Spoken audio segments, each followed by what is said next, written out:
Hello all, this is Vikram Verma from New Scientist Stephen Public School, Unit 3rd. Today we are going to discuss a chapter of class 12th of economics, that is the aggregate demand, aggregate supply and related concept, and this is the first video of this chapter. This is the first topic of this chapter, the concept of aggregate demand, that is AD. To understand these points, to understand the concept of AD, we must first understand the concept, है ना. तो to understand this concept, we need to understand these observation. First one is AD does not refers to the demand for any particular goods in the market. It refers to the demand of all goods and service in the economy, है ना. As you have already read in class 11th about the demand, है ना. So AD does not mean the demand of a particular good, है ना. You should be clear in your mind that, है ना, we are not talking about here the demand of a particular good. Instead of that, we are talking about the demand of all goods and service, है ना, which are produced in the economy. That is the meaning of aggregate demand here, है ना. Aggregate demand is also measured for the period of accounting year, so it is a flow concept, है ना. The second thing that you need to keep in your mind about the aggregate demand, and it is that the aggregate demand is measured, है ना, as the period of accounting year, है ना. तो पूरे accounting year में के हिसाब से, पीरियड के हिसाब से इसको हम कैलकुलेट या मेजर करते हैं. That is why it is a flow concept. So the third point, AD can be measured. Now, first one, it refers to the reference to general price level in the economy. Second, with the reference to the level of income of the pupil, है ना. देखिए, अगर हमें AD को major करना है तो दो रेफरेंस में कर सकते हैं. पहला जनरल प्राइस लेवल के रेफरेंस में और दूसरा इनकम लेवल के रेफरेंस में. अगर हम जनरल प्राइस लेवल से करेंगे, इसको रेफ़र करेंगे, तो क्या होगा, है ना. तो हमें ये पता चलेगा कि नेगेटिव रिलेशनशिप है किसका, प्राइस का और डिमांड का. ठीक है, क्योंकि अगर प्राइस बढ़ता है हमारा, ठीक है, तो डिमांड कम हो जाती है. तो प्राइस लेवल का और AD का जो रिलेशनशिप है, नेगेटिव रिलेशनशिप है. दूसरी तरफ तो इसकी वजह से जो कर्व बनेगा AD का, वो नेगेटिव कर्व बनेगा, है ना, स्लोप्स डाउनवर्ड जाएगा. दूसरी तरफ जो AD का रिलेशनशिप है इनकम के साथ, वो पॉजिटिव रिलेशन है, क्योंकि अगर इनकम बढ़ती है तो डिमांड भी बढ़ती है. ठीक है, तो जो AD का इसमें जो कर्व है वो पॉजिटिव रिलेशन है दोनों का, है ना. तो इसका जो कर्व बनेगा वो अपवर्ड बनेगा. ठीक है, तो प्राइस के साथ अगर मैं रेफ़र करूँगा या प्राइस के साथ कंपेरिजन करूँगा डिमांड का, तो नेगेटिव रिलेशनशिप होगा और कर्व बनेगा आपका स्लोप्स डाउनवर्ड, है ना. और अगर मैं बात करूँगा AD की किसके साथ, इनकम के साथ, तो पॉजिटिव रिलेशन होगा और कर्व कब बनेगा आपका, अपवर्ड, है ना, slopes upward.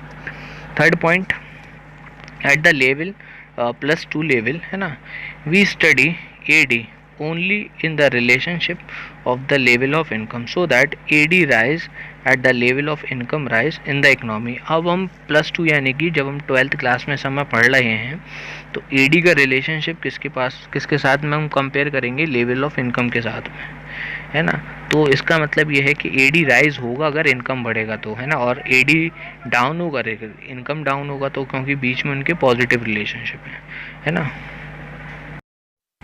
Fifth point, AD is measured not as the sum total of physical quantities of good demanded in the economy. In fact, it is not possible to do so because AD is always measured in terms of total expenditure on goods and services. ठीक है, तो यहाँ पर जो हम AD को major करते हैं वो किसका, वो सम total of physical quantity of goods demanded, है ना, उसका नहीं करते हैं हम, है ना.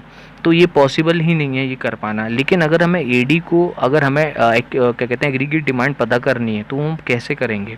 उसके लिए हम क्या करते हैं, टोटल एक्सपेंडिचर को देखते हैं कि हमारी जो टोटल एक्सपेंडिचर है गुड्स और सर्विस का पूरी इकनॉमी में, उसको हम मेजर करते हैं और उससे हमें पता चलता है कि एग्रीगेट डिमांड कितनी है ना. AD is always expressed as what people wish to spend or what people plan to spend at a different level of income. ठीक है ना. Never interpret AD as what people actually spend, है ना, on the purchase of goods and service in the economy. ठीक है ना. तो ये आप ये याद रखिए कि AD का मतलब जो AD एक्सप्रेस करती है वो ये बताती है कि लोग क्या खर्चा करना चाहते हैं या लोगों ने क्या खर्चा करने का प्लान किया है ना, और अलग अलग लेवल ऑफ इनकम पर, है ना. AD कभी ये नहीं बताता कि लोगों ने एक्चुअली में कितना परचेज़ किया है है ना, कितना गुड्स और सर्विस परचेज किया है इकोनॉमी में, है ना। तो एडी का अगर आप सिंपलेस्ट डेफिनेशन देखना चाहें तो ये लिख सकते हैं आप, AD is the sum total of the expenditure that the people plan to on the purchase of goods and service produced in the economy, है ना, during the period of accounting year of course and corresponding to their different level of income, है ना। तो that is the simplest definition of AD. Now the behaviour of AD, है ना। तो behaviour अगर हमें एडी का समझना है तो उसके लिए एग्रीगेट डिमांड का स्केड्यूल देखना होगा हमें, ठीक है।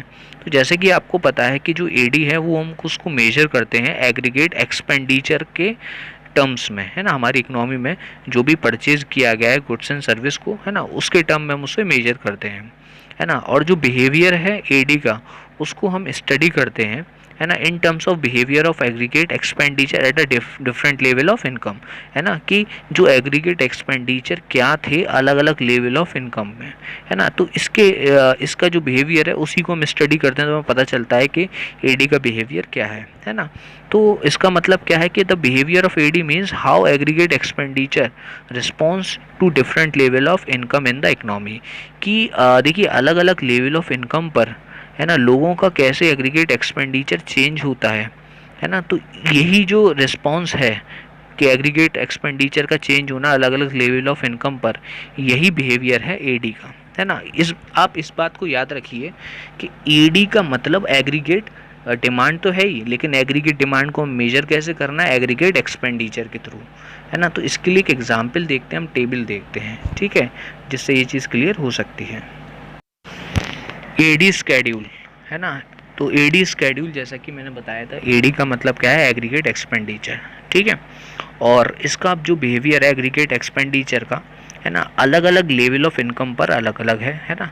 तो इसी से हमें एग्रीगेट डिमांड का भी बिहेवियर पता चलता है ना। अब जैसे इनकम हमारी 0 थी लेकिन एग्रीगेट एक्सपेंडिचर या एग्रीगेट डिमांड फिर भी 30 थी, हमारी भले ही इनकम 0 हो लेकिन ये हमारे लिए असेंशियल है कि हम अपने सर्वाइवल के लिए कुछ ना कुछ एक्सपेंडिचर तो करेंगे, है ना। आप अगर आपकी इनकम नहीं है तो क्या आप बिना खाए रह सकते हैं, आप भूखे रह सकते हैं, ये पॉसिबल नहीं है ना। तो even at the income of 0 हमारा कुछ ना कुछ एक्सपेंडिचर होता है ना।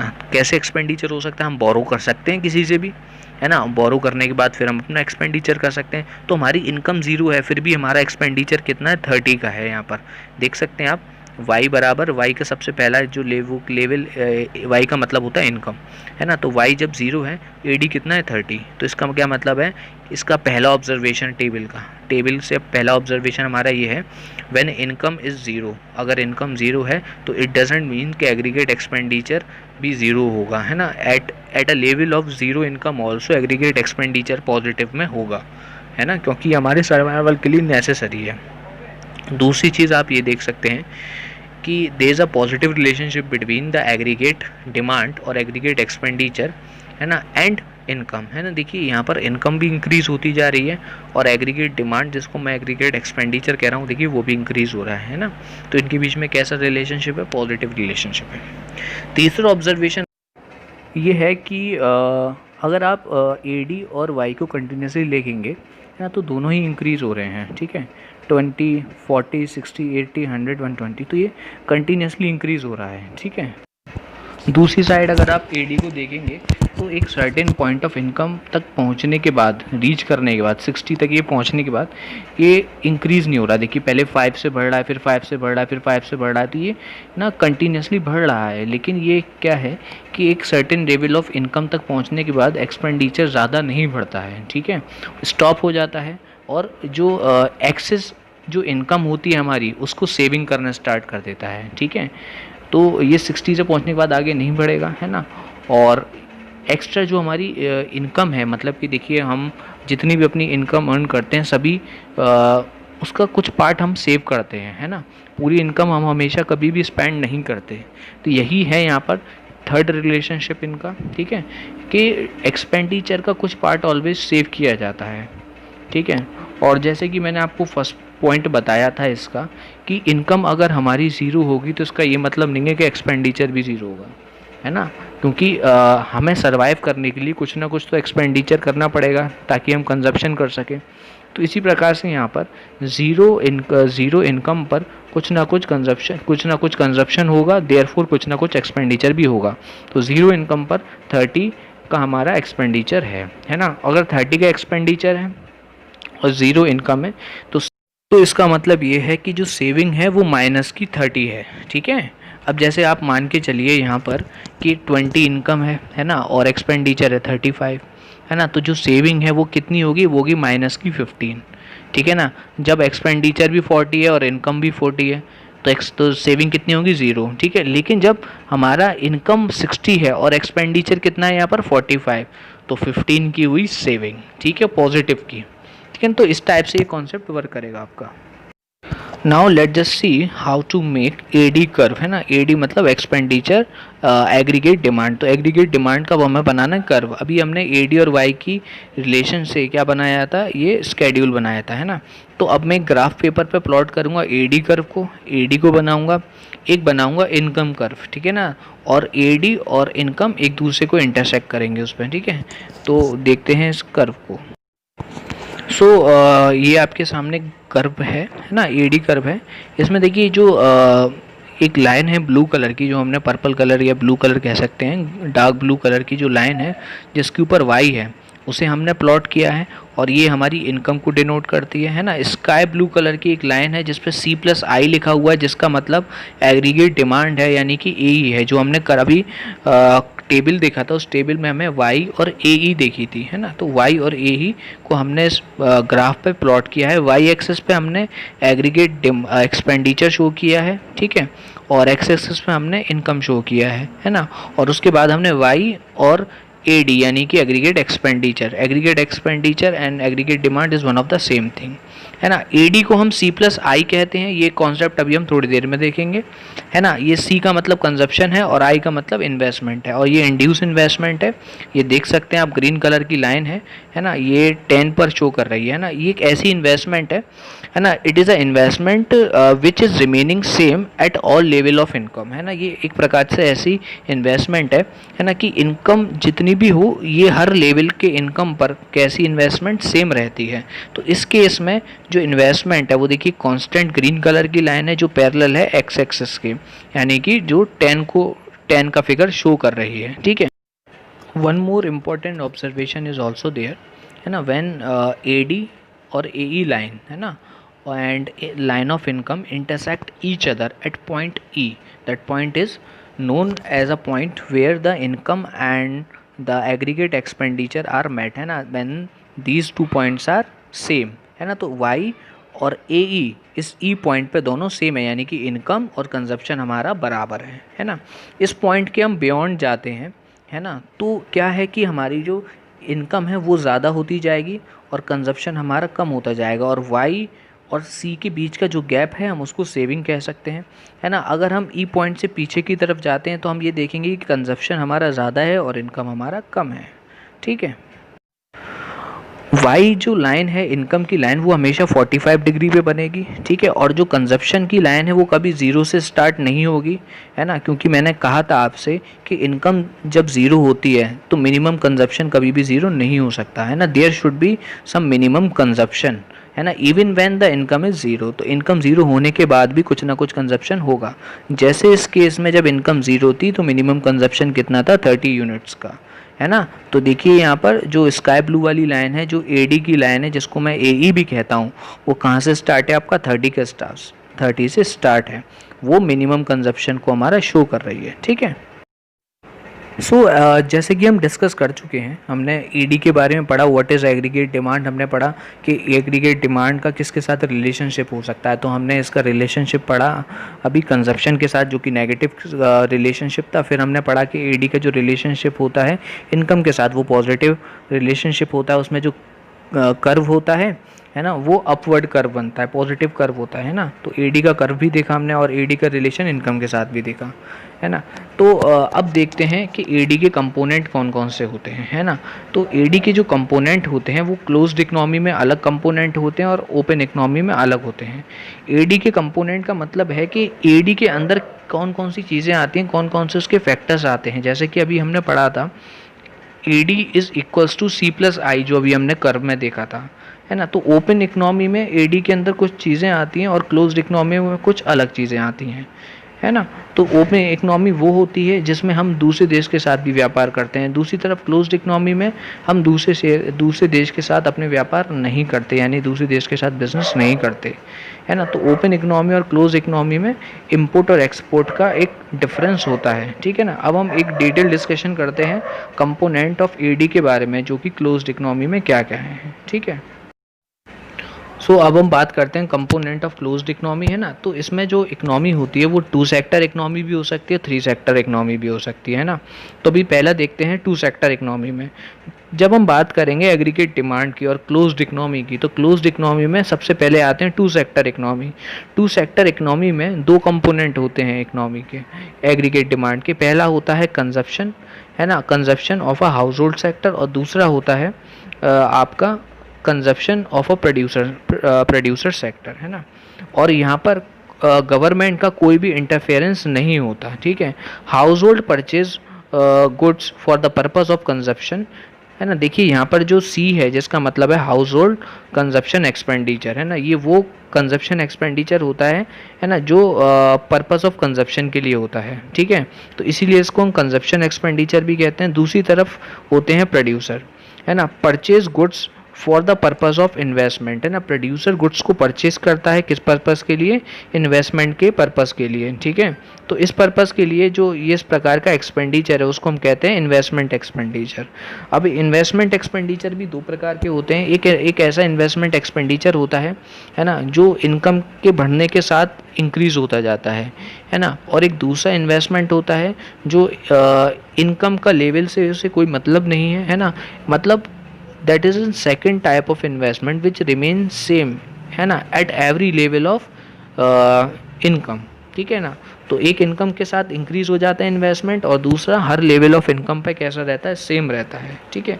तो ये 2 टाइप के इन्वेस्टमेंट है, इंड्यूस इन्वेस्टमेंट और ऑटोनॉमस इन्वेस्टमेंट, ठीक है ना। अब हम बात करते हैं 3 सेक्टर क्लोज्ड इकोनॉमी की, है ना। 3 सेक्टर क्लोज्ड इकोनॉमी में, है ना, 3 टाइप के एक्सपेंडिचर इंक्लूड होते हैं। पहला है हाउस होल्ड सेक्टर का एक्सपेंडिचर, दूसरा है प्रोड्यूसर सेक्टर का एक्सपेंडिचर, और तीसरा है गवर्नमेंट सेक्टर का एक्सपेंडिचर, है ना। तो पिछले वाले पॉइंट में हमने हाउस होल्ड के एक्सपेंडिचर के बारे में पढ़ा था, हाउस होल्ड कंजप्शन एक्सपेंडिचर के बारे में और प्राइवेट इन्वेस्टमेंट एक्सपेंडिचर के बारे में। अब हम पढ़ेंगे गवर्नमेंट सेक्टर के एक्सपेंडिचर के बारे में। जो गवर्नमेंट होती है कलेक्टिवली कंजप्शन एक्सपेंडिचर करती है ना, उसको वो नाम देती है पब्लिक एक्सपेंडिचर का, या फिर consumption expenditure on behalf of society as a whole, तो उसको हम कहते हैं गवर्नमेंट एक्सपेंडिचर, है ना। जैसे कि एग्जाम्पल के तौर पर गवर्नमेंट जो खर्चा करती है फूड परचेज करने पर, क्लोथ परचेज करने पर, है ना, किसके लिए, डिफेंस फोर्स के लिए। तो इस प्रकार का खर्चा जो डिफेंस के लिए किया गया गवर्नमेंट द्वारा, वो कौन सा एक्सपेंडिचर आ जाएगा, आपका गवर्नमेंट एक्सपेंडिचर, है ना। दूसरी तरफ government makes investment expenditure also at the same time, है ना, जैसे रोड्स बनवाना, ब्रिजेस बनवाना, तो इस प्रकार का एक्सपेंडिचर भी आता है इसमें, है ना। तो इन ऑल हम ये कह सकते हैं कि टोटल गवर्नमेंट एक्सपेंडिचर, है ना, including the consumption expenditure and investment expenditure. तो गवर्नमेंट के भी कंजप्शन और इन्वेस्टमेंट के अलग अलग एक्सपेंडिचर हो सकते हैं, लेकिन ये जो जी है, यानी कि सी, आई और जी, मैंने जैसे बताया, सी का मतलब consumption expenditure of the household, I का मतलब investment expenditure of the private sector, and third one is the government expenditure, है ना। गवर्नमेंट एक्सपेंडिचर बोथ, है ना, as consumption and for the investment purpose also, है ना। तो ये जो 3 टाइप के 3 सेक्टर क्लोज्ड इकोनॉमी है ना। 3 सेक्टर क्लोज्ड इकोनॉमी में एडी के 3 कंपोनेंट है ना। AD is equals to C plus I plus G. C means consumption expenditure of household, I means investment expenditure of the producer, and G means the government expenditure, है ना, which include both consumption as well as investment, है ना। Next topic component of AD in open economy, है ना। हम बात करेंगे component, aggregate demand के कंपोनेंट का, ठीक है, ओपन इकोनॉमी में। जैसे कि मैंने बताया कि जो ओपन इकोनॉमी होती है हमारा उसमें रेस्ट ऑफ द वर्ल्ड के साथ एक्सपेंडिचर, यानी रेस्ट ऑफ द वर्ल्ड के साथ बिजनेस हम करते हैं, तो रेस्ट ऑफ द वर्ल्ड के साथ व्यापार होता है दूसरी कंट्रीज़ के साथ, है ना। तो इसमें रेस्ट ऑफ द वर्ल्ड वाला सेक्टर भी इंक्लूड होता है, जिसमें इम्पोर्ट और एक्सपोर्ट में हम ध्यान देते हैं, ठीक है।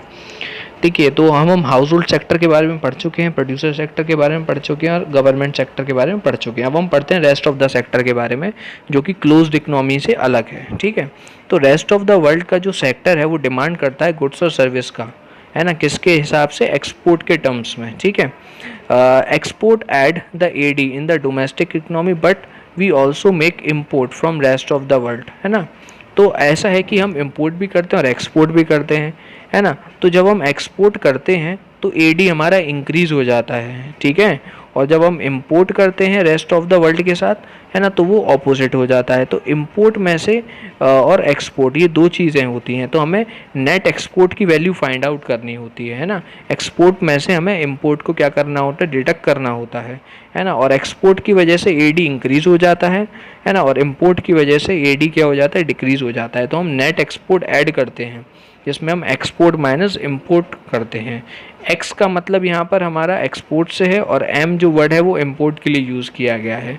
एक्स माइनस एम जो ब्रैकेट में है इसको हम कहते हैं नेट एक्सपोर्ट, है ना। तो जो एडी है ओपन इकोनॉमी की, उसके 4 कंपोनेंट हैं यहाँ पर, C plus I plus G N plus X minus M. C means household consumption expenditure, है ना। I means private investment expenditure of the producer. G means government expenditure including the consumption expenditure and investment expenditure. And last one is net export, है ना, export minus import. तो that is a component of open economy. सो अब next topic है concept of as. As means aggregate supply, है ना। पहले हमने पढ़ा एग्रीगेट डिमांड के बारे में, जिसका जिसको हम मेजर करते हैं किस में, एक्सपेंडिचर में, ठीक है। तो उसको हम एग्रीगेट एक्सपेंडिचर भी कहते हैं। अब बात करते हैं हम एग्रीगेट सप्लाई की, है ना। तो एग्रीगेट सप्लाई रेफर होती है ना, या aggregate supply refers to the aggregate production is as planned by the producer during an accounting year, है ना। उसको हम कंजप्शन के रूप में देखते हैं और इसको प्रोडक्शन के रूप में देखते हैं। कंजप्शन के रूप में देखते हैं हम किसको, एग्रीगेट डिमांड को, ठीक है। तो जिसको हम एग्रीगेट एक्सपेंडिचर भी कहते हैं, जिसके 2 कंपोनेंट होते हैं, सी प्लस आई, ठीक है। दूसरी तरफ अगर मैं बात करूं यहाँ पर एग्रीगेट सप्लाई की, तो उसको हम किस रेफरेंस में देखते हैं, प्रोडक्शन के रेफरेंस में देखते हैं। और प्रोडक्शन कौन करता है, प्रोड्यूसर करता है ना। और इसका पीरियड कितना होता है, एक अकाउंटिंग ईयर में जितना प्रोडक्शन प्लान किया गया प्रोड्यूसर द्वारा, जिसको हम कहते हैं एग्रीगेट सप्लाई, है ना। तो ये फ्लो कॉन्सेप्ट है ना। तो it imply the flows of goods and service in the economy, ये आपको मैंने बताया है ना। Producer of goods and service implies the value addition and the value addition implies income generation, है ना। Our knowledge of income, national income accounting tell us that the value addition and income generation are identical each other, है ना। तो जब देखिए ऐसा है कि हमें पता है कि जब हम गुड्स और सर्विस का प्रोडक्शन करेंगे तो गुड्स के साथ कुछ ना कुछ वैल्यू ऐड होगा ही, है ना। और वैल्यू ऐड होने का मतलब क्या है, इनकम जनरेशन है ना। वैल्यू ऐड होने का क्या मतलब होता है बच्चों, इनकम जनरेट होना होता है ना। और जैसे कि हमने नेशनल इनकम पढ़ रखा है तो हमें पता है कि वैल्यू ऐड होना या इनकम जनरेट होना ये दोनों आपस में एक ही चीज़ है, आइडेंटिकल टर्म्स हैं, है ना। तो accordingly A S implies the flow of income in the economy during an accounting year, है ना। तो इसका मतलब ये है कि जो ए एस है उसकी वजह से हमारी जो इनकम है इकोनॉमी में वो क्या होती है, इंक्रीज होती है। इसीलिए AS and Y therefore can be treated as identical to each other। इसीलिए हम कह सकते हैं कि जो AS है और जो Y है दोनों आइडेंटिकल टर्म हैं। जैसे कि मैंने बताया था आपको कि एग्रीगेट डिमांड और एग्रीगेट एक्सपेंडिचर ये दोनों आइडेंटिकल टर्म्स हैं। मैं एग्रीगेट एक्सपेंडिचर भी कह सकता हूँ या एग्रीगेट डिमांड भी कह सकता हूँ। इसी प्रकार से मैं एग्रीगेट सप्लाई या इनकम दोनों में से कोई सा भी वर्ड यूज़ कर सकता हूँ, क्योंकि अब हमने यहाँ पर इन दोनों को भी आइडेंटिकल माना है, ठीक है। तो AD and AE are identical terms, है ना। और और AS and Y are identical terms, ठीक है। So as you can see on the screen it is a schedule, है ना। इट्स अ AS शेड्यूल, है ना, एग्रीगेट सप्लाई शेड्यूल, ना, जिसमें हम इनकम और एग्रीगेट सप्लाई को देख सकते हैं ना, और जो बिल्कुल आइडेंटिकल हैं। इसीलिए मैंने बोला था कि AS and Y are identical terms, है ना। And let just see some observation of this table. So our first point is identity between Y and AS, है ना। Y और AS के बीच में जो आइडेंटिकल मैंने बताया थी आइडेंटिकल टर्म्स हैं ना, तो उससे ये शो होता है कि जो प्रोड्यूसर है हमारी इकोनॉमी में वो रेडी होता है सप्लाई करने के लिए, है ना, उस क्वांटिटी को जो वो प्रोड्यूस करना चाहता है ना। तो why do the producer wish to sell और supply all that they wish to produce, है ना। तो ऐसा क्यों होता है ना, कि प्रोड्यूसर जितना सप्लाई करना चाहता है उतना प्रोड्यूस करने के लिए रेडी रहता है। ऐसा इसलिए होता है क्योंकि हम ये मान के चलते हैं कि हमारी इकोनॉमी में हमेशा एक्सेस कैपेसिटी होती है प्रोडक्शन की, है ना। फॉर एग्जांपल हम लेके चलें कि किसी भी फैक्टर की वजह से अगर राइज होता है यानी इंक्रीज़ हो जाती है डिमांड, तो जब भी डिमांड इंक्रीज़ होती है उस इंक्रीज़ डिमांड को पूरा करने के लिए, है ना, प्रोड्यूसर प्लान करता है एक्सेस सप्लाई को।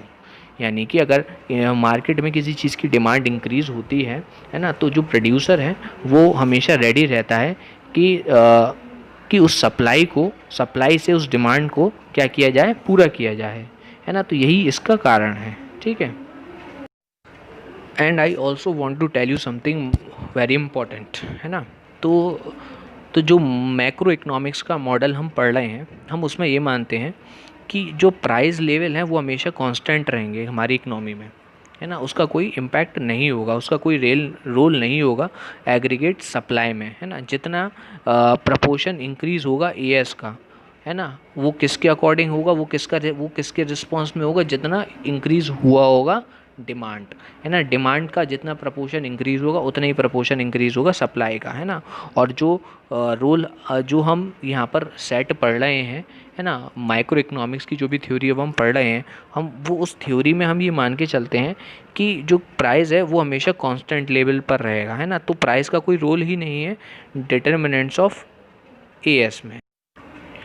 जॉन मेनार्ड केन्स, है ना, ये एक इकोनॉमिस्ट थे, ब्रिटिश इकोनॉमिस्ट थे, है ना। इन्होंने प्रोपाउंड किया था मैक्रो इकोनॉमिक्स का मॉडल, है ना। और ये जो मैक्रो इकोनॉमिक्स का मॉडल हम पढ़ रहे हैं, है ना, तो ये उन्हीं का दिया हुआ मॉडल है ना। और उन्हीं का ये कहना था कि प्राइस जो लेवल है वो हमेशा कांस्टेंट रहेगा।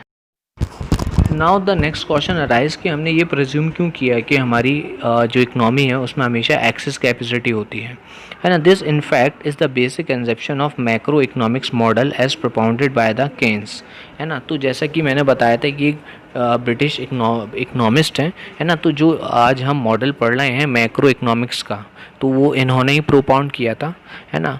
और ये बेसिक कंसेप्शन है मैक्रो इकोनॉमिक्स मॉडल का कि हमारी इकोनॉमी में हमेशा एक्सेस कैपेसिटी होती ही है प्रोडक्शन करने की, है ना। तो Keynes made this basic conception because he was dealing with the economy facing severe unemployment in the wake of Great Depression of 1930. Such economies must have excess capacity or underutilized capacity because the lack of demand. Thus we can identify AS with Y. देखिए ऐसा है कि इन्होंने ये basic conception इसीलिए इसको मान के चला क्योंकि ये डील कर रहे थे किसके साथ, इन्होंने फेस किया था, है ना, अनएम्प्लॉयमेंट के बारे में। तो इन्होंने जो ग्रेट डिप्रेशन था 1930 का, है ना, उसमें इन्होंने अनएम्प्लॉयमेंट को देखा था। तो अनएम्प्लॉयमेंट को देख कर इनको ये पता चला कि हमारी इकोनॉमी में अनएम्प्लॉयमेंट क्यों होता है ना। देखिए अनएम्प्लॉयमेंट हमारी इकोनॉमी में है तो इसका मतलब ये है कि कहीं ना कहीं एक्सेस कैपेसिटी भी है हमारे पास प्रोडक्शन करने की। और ये उनको ग्रेट डिप्रेशन था 1930 का, है ना, उससे ये बात उनको सिद्ध हो गई, है ना। और उन्होंने इस बात को प्रोपाउंड किया और जो मॉडल आज हम देख रहे हैं ना वो उसी इंसेप्शन पे उन्होंने फाउंड किया था, ठीक है, कि there is always a excess capacity in the economy. और ये जो एग्जाम्पल है वो 1930 के डिप्रेशन में हमें देखने को मिलता है, ठीक है। As you can see on the screen, it's a diagrammatic presentation of AS schedule. AS schedule का diagrammatic presentation है और जैसे कि हमने बताया था कि income is always equals to aggregate supply, है ना। Y and AS are always same, है ना। तो जब भी हम इसको ड्रॉ करेंगे तो एक्स एक्सिस पे हम इनकम लेंगे, है ना, और वाई एक्सिस पर हम क्या लेंगे, एग्रीगेट सप्लाई लेंगे, ठीक है। और जब हम इसका ग्राफ ड्रॉ करेंगे तो हमें एक 45 डिग्री की लाइन मिलेगी, है ना। तो यही लाइन हमारी इनकम की एग्रीगेट सप्लाई की लाइन है और इसी को हम डायग्रामेटिक प्रेजेंटेशन कहते हैं, है ना, एएस स्केड्यूल का।